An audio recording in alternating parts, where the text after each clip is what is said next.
So social media is not social anymore. Why do you think that is, Tommaso?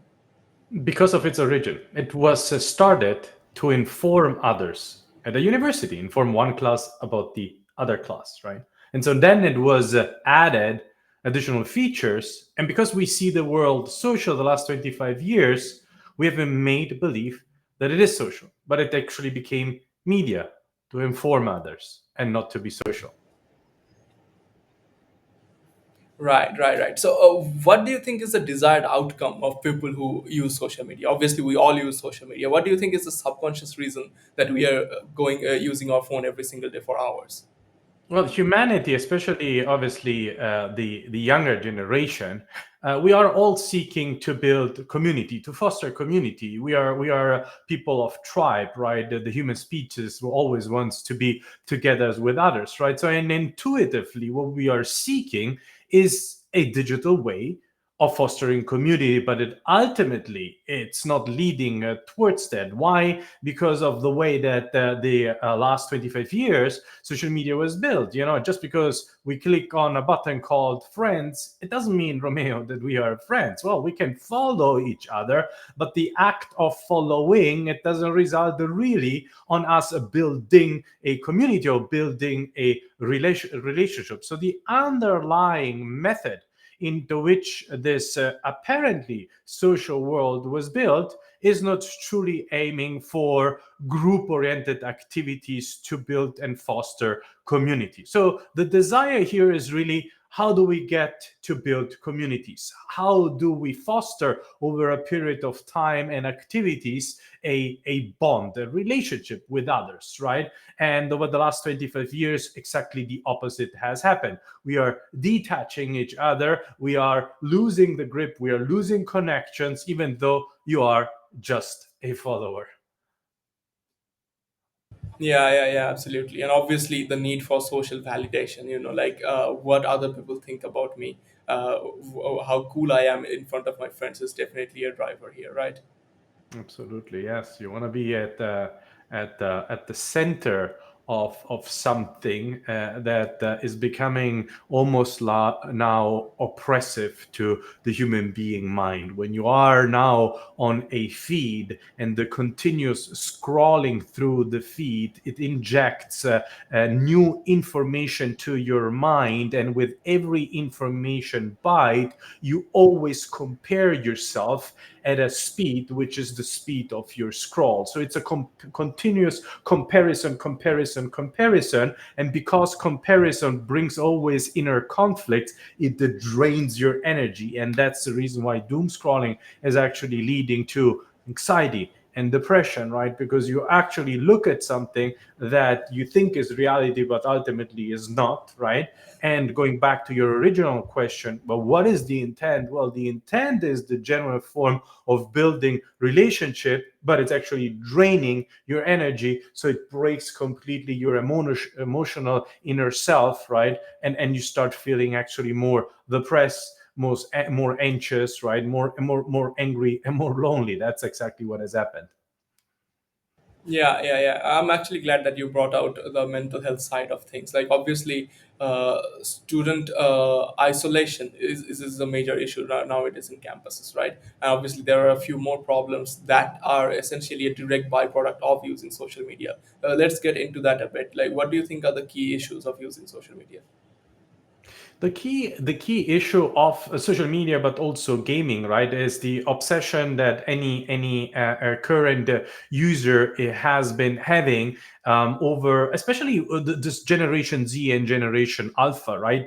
They have slipped into this category of social media which was built 25 years ago, or gaming which is actually older than 25 years, right? And therefore adopting an industry that was not built to fulfill the needs of the current generation. So Gen Z and Gen Alpha have different generation than Gen Y and baby boomers, right? By the way, every generation obviously have different needs, but the needs of Gen Z and Gen Alpha is they care.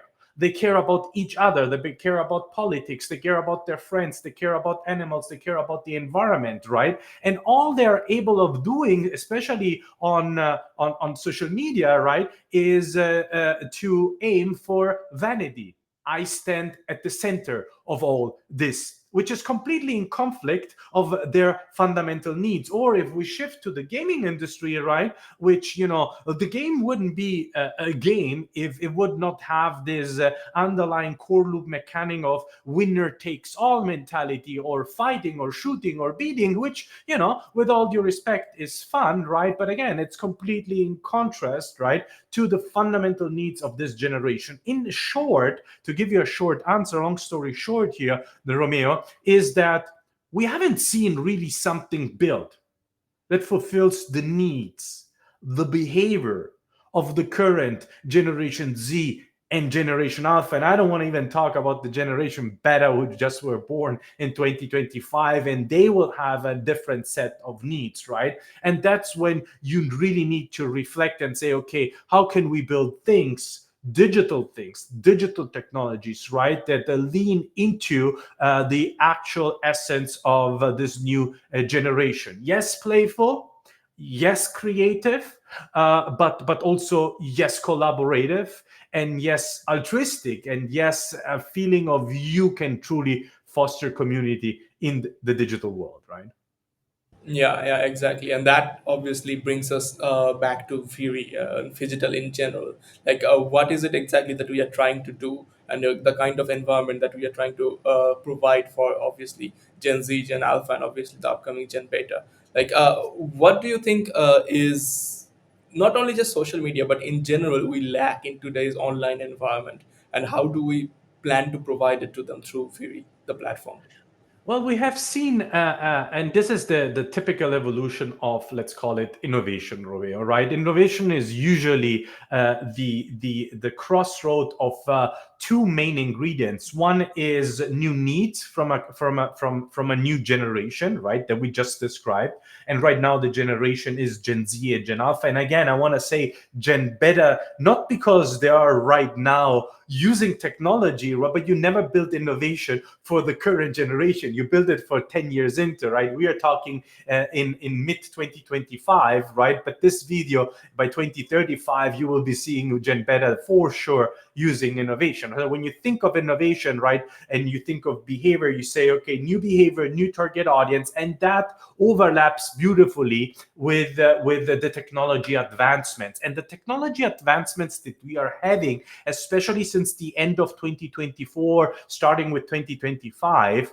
it has never been that fast. The evolution of artificial intelligence, and therefore democratizing intelligence, not just being at the service of human being, right? Truly redefining, reshaping, not optimizing.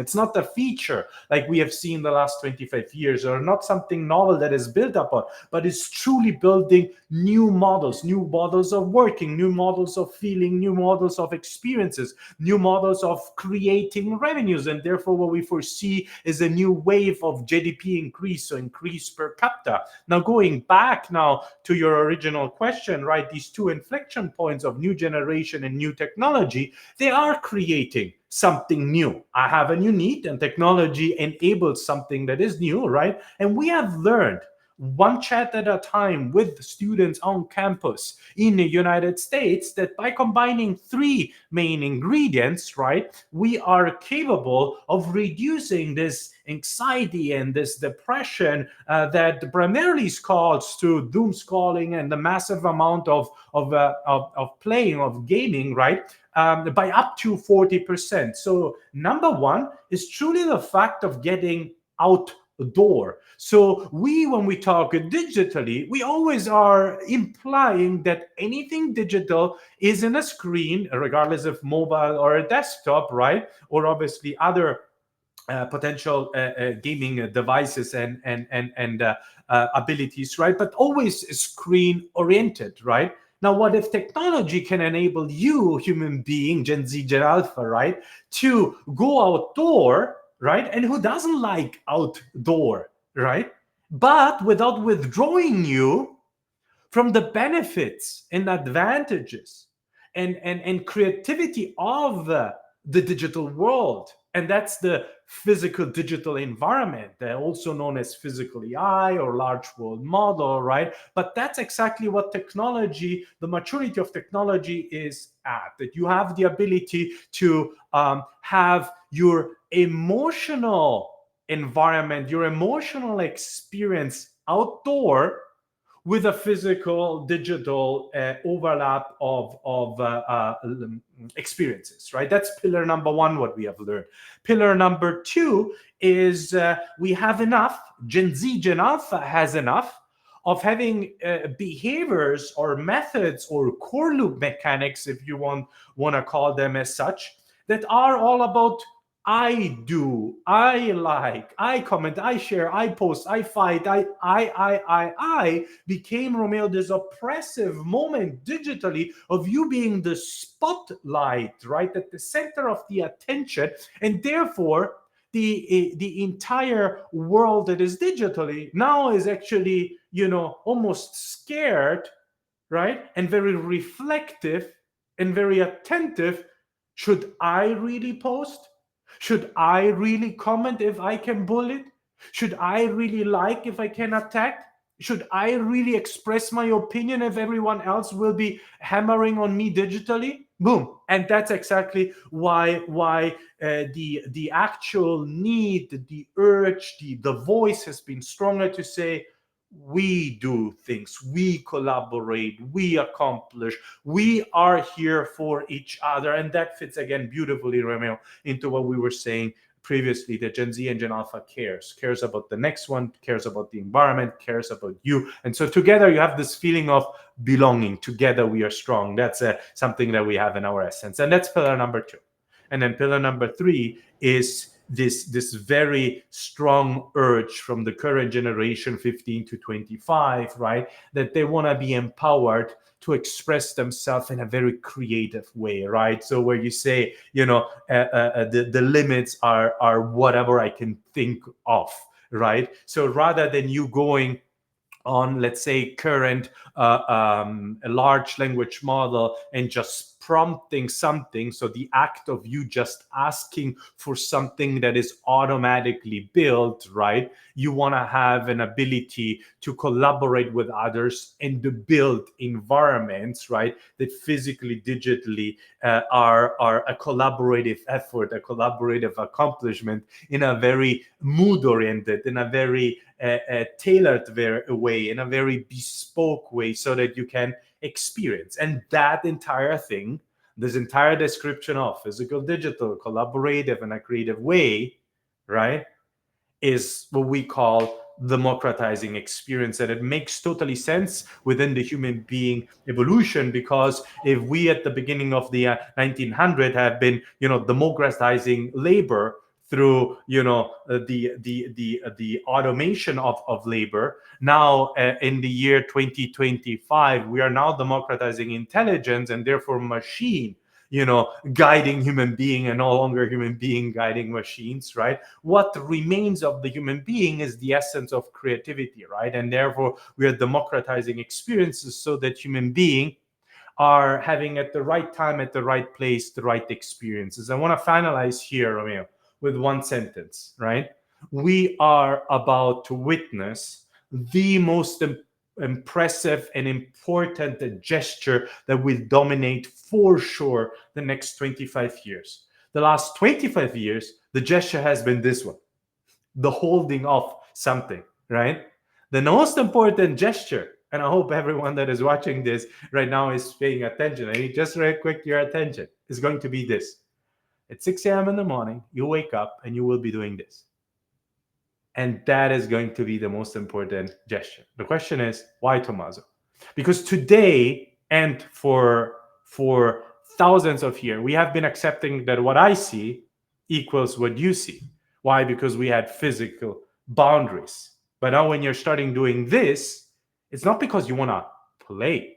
It's because you want to live your life. You want to see at things. You want to see through your lenses. You want to have something that is bespoke to you, that means something to you, that is matching with your mood, with your preference, with what you understand at the right time, at the right place. And that's exactly where we're walking towards with Phygital. So you want to know more? Join Phygital World or the Vyry application, the Vyry world. More than happy to have you been part of this, have you contribute towards building this world. Yeah, yeah, absolutely. And as you explained, as you described, that is exactly the platform that we need, and that's exactly the platform that Fury is building. So very pumped for the future. And yeah, thanks for explaining and Thank you so educating much, us Romeo. about that. See you See you soon. in the next episode. Bye bye.